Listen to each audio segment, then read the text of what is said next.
हमारे चैनल गामक लाल को सब्सक्राइब करें और बेल आइकन घंटी को क्लिक करें ताकि मेरा नया नया वीडियो आप तक डायरेक्ट पहुंचे। धन्यवाद। विश्वामित्र समय शुभ जानी बोले अतीत ने हमें बानी। जय सिया राम जय सिया राम जय सिया राम जय सिया राम। ऊँचा हो राम भगवान ऊँचा पा बेटा होता जनक परितापा। जय सिया राम जय सिया राम जय सिया राम जय सिया राम। विश्वामित्र जी बाबा आदेश देते हैं कि हे राम अब उठिए और जनक जी का परिताप को दूर कीजिए।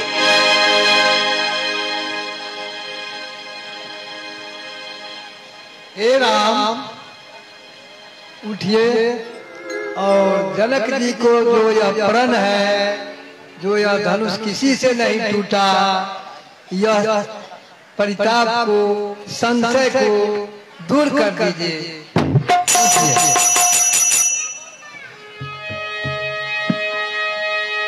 सुनि गुरु बचन चरण सिर बाबा हर्ष उधारन कछु पुरयावा।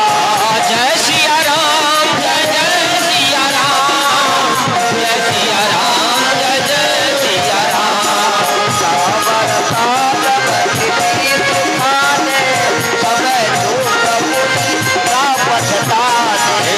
जय सिया राम जय सिया राम जय सिया राम जय सिया राम। गुरु ही प्रणाम मन ही मन के धाम अतिला धम उठाई धनुष से धाम। जय सिया राम जय सिया राम जय सिया राम जय सिया राम। गुरु ही प्रणाम मन ही मन के धाम अतिला धम उठाई धनुष से धाम। जय सिया राम जय सिया राम जय सिया राम जय सिया राम। इस प्रकार से भगवान धनुष के नजदीक आते हैं, गुरु जी को प्रणाम करते हैं, मन ही मन प्रणाम करते हैं और उसी समय भगवान धनुष को उठाते हैं और उठा करके चढ़ाते हैं, खींचते हैं। तू ही प्रणाम मन ही मन की था अतिला धम उठाए धनुष से धाम। जय सिया राम जय सिया राम जय सिया राम जय सिया राम।